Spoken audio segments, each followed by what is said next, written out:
ಏನಂದರೆ ಪೊಲೀಸರು ಅವತ್ತು ಮಾಡದಂಥ ಏನು ಸಕಾಲಿಕ ಕ್ರಮದಿಂದ ಮೈಸೂರಿನಲ್ಲಿ ಒಂದು ದೊಡ್ಡ ಗಲಭೆ ನಿಲ್ತು. ಆದರೆ ಪೊಲೀಸರಿಗೆ ನೀವು ಈ ಥರ ಮಾಡಬೇಕು, ನೀವು ಈ ಥರ ಯಾರ್ಯಾರು ಕಲ್ಲು ಹೊಡೆದಿದ್ದಾರೆ, ನಿಮ್ಮ ಮೇಲೆ ಯಾರು ಅಟ್ಯಾಕ್ ಮಾಡಿದ್ದಾರೆ ಅವರನ್ನು ಬಂಧಿಸಬೇಕು ಅಂತ ಒತ್ತಾಯ ಮಾಡಿದ ನಂತರ ಇವತ್ತೊಂದಷ್ಟು ಬಂಧನಗಳಾಗಿದೆ. ಪೊಲೀಸರಿಗೂ ನಾನಾ ಒತ್ತಡ ಇರುತ್ತೆ. ಸರ್ಕಾರದ ದುರಂತ ಇದು. ಸರ್ಕಾರ ಆ ಮಟ್ಟಕ್ಕೆ ಪೊಲೀಸರನ್ನ ನಡೆಸ್ಕೋತಾ ಇದೆ. ಎಲ್ಲ ಕಡೆ ಈ ಥರ ಮಾಡಿದ ಅಪರಾಧಿಗಳಿಗೆ ಜಾಮೀನು ಕೊಡಿಸುವಂಥದ್ದು, ಕೇಸನ್ನು ವಿಡ್ರಾ ಮಾಡುವಂಥದ್ದು, ಅನೇಕ ಸಂಘಟನೆಗಳ ಮೇಲೆ ಕೇಸನ್ನು ವಿಡ್ರಾ ಮಾಡಿರುವ ಪರಿಣಾಮ ಇವತ್ತು ಪೊಲೀಸರು ಈ ಥರದ್ದೆಲ್ಲ ಅನುಭವಿಸ್ತಾ ಇದ್ದಾರೆ. ಮೈಸೂರಿನಲ್ಲೇ ಬನ್ನಿ ಮಂಟಪಕ್ಕೆ ಒಬ್ಬರು ಅಂಗಡಿ ಬಿಡಿಸ್ಕೊಳಕ್ಕೆ ಹೋದಾಗ ಒಂದು ಮುಸ್ಲಿಂ ಮಹಿಳೆ ಮಚ್ಚ ಹಿಡ್ಕೊಂಬಂದ್ಬಿಟ್ಟಿದ್ಲು. ಈ ರೀತಿಯಲ್ಲಿ ಅಧಿಕಾರಿಗಳ ಮೇಲೆ ಹಲ್ಲೆ ಮಾಡುವಂಥ ಪ್ರಸಂಗಗಳು ಜಾಸ್ತಿ ಆಗ್ತಾಯಿದೆ. ಪೊಲೀಸರು ಇದನ್ನು ಬಹಳ ತೀಕ್ಷ್ಣವಾಗಿ ಮತ್ತು ಕಠೋರವಾಗಿ ನಿರ್ಧಾರ ತೆಗೆದುಕೊಂಡಾಗ ಮಾತ್ರ ಚೆನ್ನಾಗಾಗುತ್ತೆ ಅಂತ ಅನ್ಸುತ್ತೆ. ಆ ಹಿನ್ನೆಲೆಯಲ್ಲಿ ಇವತ್ತು ನಾವು ಪ್ರತಿಭಟನಾ ರ್ಯಾಲಿಯನ್ನು ಮಾಡಿದ್ದೀವಿ. ರಾಜ್ಯದ ಗಡಿ ಭಾಗದಲ್ಲಿ ಕನ್ನಡಿಗರ ಮೇಲೆ ಹಲ್ಲೆ ನಡೀತಾ ಇದೆ. ಬೆಳಗಾಂ ಮಹಾರಾಷ್ಟ್ರದ ಆ ಭಾಗದಲ್ಲಿ ಕನ್ನಡಿಗರ ಮೇಲೆ ಹಲ್ಲೆ ಮಾಡುವಂಥದ್ದನ್ನು ಮಾಡ್ತಾ ಇದ್ದಾರೆ. ನಿನ್ನೇನೋ ಸರ್ಕಾರದ ಗಮನವನ್ನು ಸೆಳೆಯುವಂಗೆ ವಿರೋಧ ಪಕ್ಷದ ನಾಯಕರು ಮಾತಾಡಿದ್ದಾರೆ. ನನಗನ್ಸುತ್ತೆ 1ನೇ ತಾರೀಕು ಅಥವಾ 3ನೇ ತಾರೀಕು ಇದ್ರ ಬಗ್ಗೆ ಒಂದು ದೊಡ್ಡ ರೀತಿಯಲ್ಲಿ ಪ್ರತಿಭಟನೆ ಬೆಂಗಳೂರಿನಲ್ಲಿ ಆಗೋದಿದೆ. 3ನೇ ತಾರೀಕು ವಿಧಾನಮಂಡಲದ ಅಧಿವೇಶನ ನಡೀತಾ ಇರುವಂಥ ಈ ಸಂದರ್ಭದಲ್ಲಿ ಯಾರು ಆ ಥರ ಕಿಡಿಗೇಡಿಗಳು ಮಾಡಿದ್ದಾರೆ, ಪಕ್ಕದ ರಾಜ್ಯದವರೇ ಇರಲಿ, ಇಲ್ಲಿಯ ಆ ಭಾಷೆ ಮಾತಾಡೋರು ಯಾರಿದ್ದಾರೆ ಅವ್ರನ್ನ ಇದೇ ರೀತಿಯಲ್ಲಿ ಮಾಡಬೇಕು, ಬಂಧಿಸಿ ಜೈಲಿಗಟ್ಟುವಂಥ ಕೆಲಸವನ್ನು ಮಾಡಬೇಕು. ಹಾಗಾಗಿ ಪೊಲೀಸರ ಮೇಲೆ ಎಲ್ಲಿ ಸಚಿವರು ಬಾಯ್ಬಿಡ್ತಾ ಇದ್ದಾರೆ? ಮೈಸೂರಲ್ಲಿ ಯಾವ ಸಚಿವರು ಬಾಯ್ಬಿಟ್ರು? ರಾಜಣ್ಣ ಅವರೇ ಬಂದು ಪೊಲೀಸ್ ಇಲಾಖೆ ಮಾಡಿದ್ದೇ ಸರಿ ಇಲ್ಲ ಅಂದ್ಬಿಟ್ಟು ಸರ್ಟಿಫಿಕೇಟ್ ಕೊಟ್ಬಿಟ್ಟು ಹೊಡೋದ್ರಲ್ಲ. ಈ ಸರ್ಕಾರದಲ್ಲಿ ಮಂತ್ರಿಗಳು ಮಾತಾಡಿದ್ರೆ ವಿರೋಧವಾಗಿ ಮಾತಾಡ್ತಿದ್ದಾರೆ ಬಿಟ್ಟರೆ ಯಾವುದೇ ಇಲಾಖೆಯನ್ನು ಸಮರ್ಥಿಸ್ಕೊಳ್ಳೋಂಗೆ ಯಾರೂ ಮಾತಾಡ್ತಿಲ್ಲ. ಮೊನ್ನೆ ಮೈಸೂರಿನಲ್ಲಿ ಬಂದಂಥ ನಗರಾಭಿವೃದ್ಧಿ ಇಲಾಖೆ ಸಚಿವರು ರಿವ್ಯೂ ಮಾಡಿದಾಗಲೂ, ನಗರ ಪಾಲಿಕೆಯಲ್ಲೂ ಬಂದಾಗಲೂ ಇದೇ ಥರದ್ದೇ ಆಯಿತು. ಯಾರೂ ಬಾಯಿ ಬಿಡ್ತಾ ಇಲ್ಲ. ಇಷ್ಟು ಅನ್ಯಾಯ ಆಗಿದೆ ಅಂತ ಗಮನಕ್ಕೆ ತರ್ತಾ ಇದ್ದೀವಿ, ಮಾಡ್ತಾ ಇಲ್ಲ. ಇದೇ ನಮಗೆ ಬೆಳಗಾವಿಯಲ್ಲಿ ಗಡಿ ಭಾಗದಲ್ಲಿ ನಮ್ಮ ಸಚಿವರುಗಳು ಬಾಯಿ ಬಿಡ್ತಾರೆ ಅಂತ ನನಗೇನು ಅನ್ನಿಸ್ತಾ ಇಲ್ಲ. ನೋಡೋಣ, ವಿಧಾನಸಭಾ ಅಧಿವೇಶನ ಇದೆ, ಅಲ್ಲಿ ತುಂಬಾ ಜಾಸ್ತಿ ಆಯಿತು. ಇವರು ಕೊಡುವಂಥದ್ದನ್ನು ಓಲೈಕೆ ಮಾಡೋದನ್ನು ಎಷ್ಟರ ಮಟ್ಟಿಗೆ ಅಂತ ಹೇಳಿದ್ರೆ ಜನ ಅದಕ್ಕೆ ರೊಚ್ಚಿಗೇಳಬೇಕು. ಬೇರೆಯವರು ಆ ಮಟ್ಟಕ್ಕೆ ಓಲೈಕೆ ರಾಜಕಾರಣವನ್ನು ಮಾಡುವಂಥದ್ದನ್ನು ಮಾಡ್ತಾ ಇದ್ದಾರೆ. ಸರ್ಕಾರಕ್ಕೆ ನಿಜಕ್ಕೂ ಕಣ್ಣು ಕುರುಡಾಗಿದೆ ಅಂತ ಕಾಣುತ್ತೆ. ಓಲೈಕೆ ರಾಜಕಾರಣ ಬಿಟ್ಟಾಗ ಮಾತ್ರ ಸರಿ ಹೋಗುತ್ತೆ. ನೋಡೋಣ ಏನು ಮಾಡ್ತಾರೆ ಅಂತ. ಖಂಡಿತ ಒಂದೊಂದೇ ಪ್ರಸಂಗಗಳು ಕಾಣ್ತಾ ಇದೆ ನಮಗೆ. ಜನನೂ ಅದೇ ಥರ ಸರ್ಕಾರದ ನೀತಿ ವಿರುದ್ಧ ಇದ್ದಾರೆ, ಮಾಧ್ಯಮದವರು ಇದ್ದಾರೆ. ನೋಡೋಣ ಏನಾಗುತ್ತೆ ಅಂತ. ಏನಂದರೆ ಪೊಲೀಸರು ಅವತ್ತು ಮಾಡದಂಥ ಏನು ಸಕಾಲಿಕ ಕ್ರಮದಿಂದ ಮೈಸೂರಿನಲ್ಲಿ ಒಂದು ದೊಡ್ಡ ಗಲಭೆ ನಿಲ್ತು.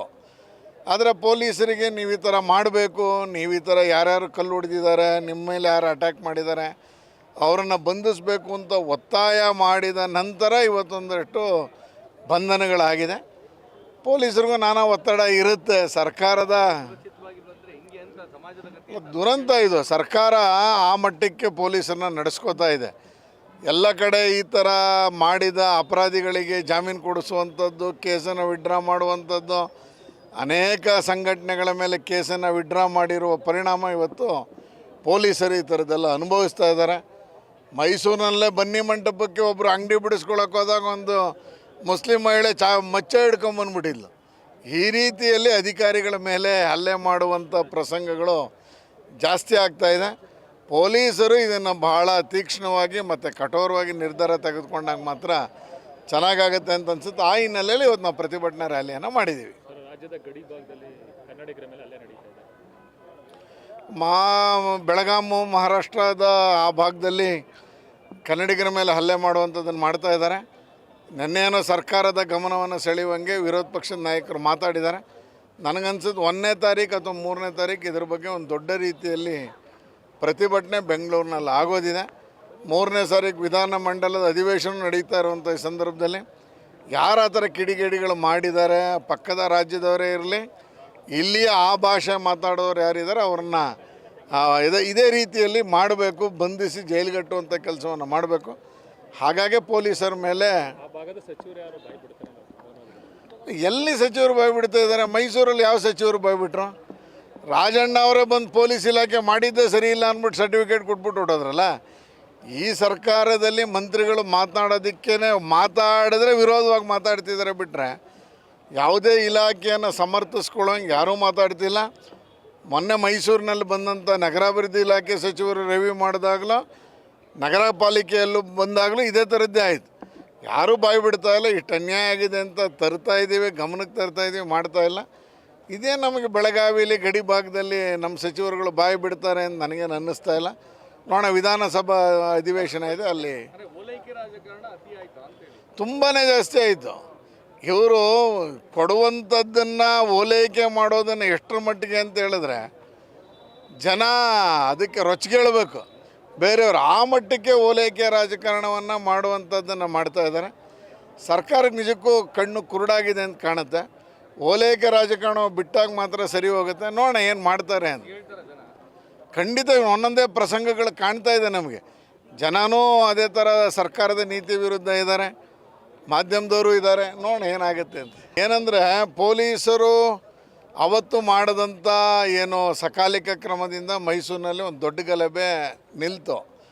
ಆದರೆ ಪೊಲೀಸರಿಗೆ ನೀವು ಈ ಥರ ಮಾಡಬೇಕು, ನೀವು ಈ ಥರ ಯಾರ್ಯಾರು ಕಲ್ಲು ಹೊಡೆದಿದ್ದಾರೆ, ನಿಮ್ಮ ಮೇಲೆ ಯಾರು ಅಟ್ಯಾಕ್ ಮಾಡಿದ್ದಾರೆ, ಅವರನ್ನು ಬಂಧಿಸಬೇಕು ಅಂತ ಒತ್ತಾಯ ಮಾಡಿದ ನಂತರ ಇವತ್ತೊಂದಷ್ಟು ಬಂಧನಗಳಾಗಿದೆ. ಪೊಲೀಸರಿಗೂ ನಾನಾ ಒತ್ತಡ ಇರುತ್ತೆ. ಸರ್ಕಾರದ ದುರಂತ ಇದು. ಸರ್ಕಾರ ಆ ಮಟ್ಟಕ್ಕೆ ಪೊಲೀಸರನ್ನ ನಡೆಸ್ಕೋತಾ ಇದೆ. ಎಲ್ಲ ಕಡೆ ಈ ಥರ ಮಾಡಿದ ಅಪರಾಧಿಗಳಿಗೆ ಜಾಮೀನು ಕೊಡಿಸುವಂಥದ್ದು, ಕೇಸನ್ನು ವಿಡ್ರಾ ಮಾಡುವಂಥದ್ದು, ಅನೇಕ ಸಂಘಟನೆಗಳ ಮೇಲೆ ಕೇಸನ್ನು ವಿಡ್ರಾ ಮಾಡಿರುವ ಪರಿಣಾಮ ಇವತ್ತು ಪೊಲೀಸರು ಈ ಥರದ್ದೆಲ್ಲ ಅನುಭವಿಸ್ತಾ ಇದ್ದಾರೆ. ಮೈಸೂರಿನಲ್ಲೇ ಬನ್ನಿ ಮಂಟಪಕ್ಕೆ ಒಬ್ಬರು ಅಂಗಡಿ ಬಿಡಿಸ್ಕೊಳಕ್ಕೆ ಹೋದಾಗ ಒಂದು ಮುಸ್ಲಿಂ ಮಹಿಳೆ ಮಚ್ಚೆ ಹಿಡ್ಕೊಂಬಂದ್ಬಿಟ್ಟಿದ್ಲು. ಈ ರೀತಿಯಲ್ಲಿ ಅಧಿಕಾರಿಗಳ ಮೇಲೆ ಹಲ್ಲೆ ಮಾಡುವಂಥ ಪ್ರಸಂಗಗಳು ಜಾಸ್ತಿ ಆಗ್ತಾಯಿದೆ. ಪೊಲೀಸರು ಇದನ್ನು ಬಹಳ ತೀಕ್ಷ್ಣವಾಗಿ ಮತ್ತು ಕಠೋರವಾಗಿ ನಿರ್ಧಾರ ತೆಗೆದುಕೊಂಡಾಗ ಮಾತ್ರ ಚೆನ್ನಾಗಾಗುತ್ತೆ ಅಂತ ಅನ್ಸುತ್ತೆ. ಆ ಹಿನ್ನೆಲೆಯಲ್ಲಿ ಇವತ್ತು ನಾವು ಪ್ರತಿಭಟನಾ ರ್ಯಾಲಿಯನ್ನು ಮಾಡಿದ್ದೀವಿ. ರಾಜ್ಯದ ಗಡಿ ಭಾಗದಲ್ಲಿ ಕನ್ನಡಿಗರ ಮೇಲೆ ಹಲ್ಲೆ ನಡೀತಾ ಇದೆ. ಬೆಳಗಾವಿ ಮಹಾರಾಷ್ಟ್ರದ ಆ ಭಾಗದಲ್ಲಿ ಕನ್ನಡಿಗರ ಮೇಲೆ ಹಲ್ಲೆ ಮಾಡುವಂಥದ್ದನ್ನು ಮಾಡ್ತಾ ಇದ್ದಾರೆ. ನಿನ್ನೇನೋ ಸರ್ಕಾರದ ಗಮನವನ್ನು ಸೆಳೆಯುವಂಗೆ ವಿರೋಧ ಪಕ್ಷದ ನಾಯಕರು ಮಾತಾಡಿದ್ದಾರೆ. ನನಗನ್ಸುತ್ತೆ 1ನೇ ತಾರೀಕು ಅಥವಾ 3ನೇ ತಾರೀಕು ಇದ್ರ ಬಗ್ಗೆ ಒಂದು ದೊಡ್ಡ ರೀತಿಯಲ್ಲಿ ಪ್ರತಿಭಟನೆ ಬೆಂಗಳೂರಿನಲ್ಲಿ ಆಗೋದಿದೆ. 3ನೇ ತಾರೀಕು ವಿಧಾನಮಂಡಲದ ಅಧಿವೇಶನ ನಡೀತಾ ಇರುವಂಥ ಈ ಸಂದರ್ಭದಲ್ಲಿ ಯಾರು ಆ ಥರ ಕಿಡಿಗೇಡಿಗಳು ಮಾಡಿದ್ದಾರೆ, ಪಕ್ಕದ ರಾಜ್ಯದವರೇ ಇರಲಿ, ಇಲ್ಲಿಯ ಆ ಭಾಷೆ ಮಾತಾಡೋರು ಯಾರಿದ್ದಾರೆ ಅವ್ರನ್ನ ಇದೇ ರೀತಿಯಲ್ಲಿ ಮಾಡಬೇಕು, ಬಂಧಿಸಿ ಜೈಲಿಗಟ್ಟುವಂಥ ಕೆಲಸವನ್ನು ಮಾಡಬೇಕು. ಹಾಗಾಗಿ ಪೊಲೀಸರ ಮೇಲೆ ಎಲ್ಲಿ ಸಚಿವರು ಬಾಯ್ಬಿಡ್ತಾ ಇದ್ದಾರೆ? ಮೈಸೂರಲ್ಲಿ ಯಾವ ಸಚಿವರು ಬಾಯ್ಬಿಟ್ರು? ರಾಜಣ್ಣ ಅವರೇ ಬಂದು ಪೊಲೀಸ್ ಇಲಾಖೆ ಮಾಡಿದ್ದೇ ಸರಿ ಇಲ್ಲ ಅಂದ್ಬಿಟ್ಟು ಸರ್ಟಿಫಿಕೇಟ್ ಕೊಟ್ಬಿಟ್ಟು ಹೊಟ್ಟೋದ್ರಲ್ಲ. ಈ ಸರ್ಕಾರದಲ್ಲಿ ಮಂತ್ರಿಗಳು ಮಾತಾಡಿದ್ರೆ ವಿರೋಧವಾಗಿ ಮಾತಾಡ್ತಿದ್ದಾರೆ ಬಿಟ್ಟರೆ ಯಾವುದೇ ಇಲಾಖೆಯನ್ನು ಸಮರ್ಥಿಸ್ಕೊಳ್ಳೋಂಗೆ ಯಾರೂ ಮಾತಾಡ್ತಿಲ್ಲ. ಮೊನ್ನೆ ಮೈಸೂರಿನಲ್ಲಿ ಬಂದಂಥ ನಗರಾಭಿವೃದ್ಧಿ ಇಲಾಖೆ ಸಚಿವರು ರಿವ್ಯೂ ಮಾಡಿದಾಗಲೂ ನಗರ ಪಾಲಿಕೆಯಲ್ಲೂ ಬಂದಾಗಲೂ ಇದೇ ಥರದ್ದೇ ಆಯಿತು. ಯಾರೂ ಬಾಯಿ ಬಿಡ್ತಾ ಇಲ್ಲ. ಇಷ್ಟು ಅನ್ಯಾಯ ಆಗಿದೆ ಅಂತ ತರ್ತಾ ಇದ್ದೀವಿ, ಗಮನಕ್ಕೆ ತರ್ತಾ ಇದ್ದೀವಿ, ಮಾಡ್ತಾ ಇಲ್ಲ. ಇದೇ ನಮಗೆ ಬೆಳಗಾವಿಲಿ ಗಡಿ ಭಾಗದಲ್ಲಿ ನಮ್ಮ ಸಚಿವರುಗಳು ಬಾಯಿ ಬಿಡ್ತಾರೆ ಅಂತ ನನಗೇನು ಅನ್ನಿಸ್ತಾ ಇಲ್ಲ. ನೋಡೋಣ, ವಿಧಾನಸಭಾ ಅಧಿವೇಶನ ಇದೆ, ಅಲ್ಲಿ ತುಂಬಾ ಜಾಸ್ತಿ ಆಯಿತು. ಇವರು ಕೊಡುವಂಥದ್ದನ್ನು ಓಲೈಕೆ ಮಾಡೋದನ್ನು ಎಷ್ಟರ ಮಟ್ಟಿಗೆ ಅಂತ ಹೇಳಿದ್ರೆ ಜನ ಅದಕ್ಕೆ ರೊಚ್ಚಿಗೇಳಬೇಕು. ಬೇರೆಯವರು ಆ ಮಟ್ಟಕ್ಕೆ ಓಲೈಕೆ ರಾಜಕಾರಣವನ್ನು ಮಾಡುವಂಥದ್ದನ್ನು ಮಾಡ್ತಾ ಇದ್ದಾರೆ. ಸರ್ಕಾರಕ್ಕೆ ನಿಜಕ್ಕೂ ಕಣ್ಣು ಕುರುಡಾಗಿದೆ ಅಂತ ಕಾಣುತ್ತೆ. ಓಲೈಕೆ ರಾಜಕಾರಣ ಬಿಟ್ಟಾಗ ಮಾತ್ರ ಸರಿ ಹೋಗುತ್ತೆ. ನೋಡೋಣ ಏನು ಮಾಡ್ತಾರೆ ಅಂತ. ಖಂಡಿತ ಒಂದೊಂದೇ ಪ್ರಸಂಗಗಳು ಕಾಣ್ತಾ ಇದೆ ನಮಗೆ. ಜನನೂ ಅದೇ ಥರ ಸರ್ಕಾರದ ನೀತಿ ವಿರುದ್ಧ ಇದ್ದಾರೆ, ಮಾಧ್ಯಮದವರು ಇದ್ದಾರೆ. ನೋಡೋಣ ಏನಾಗುತ್ತೆ ಅಂತ.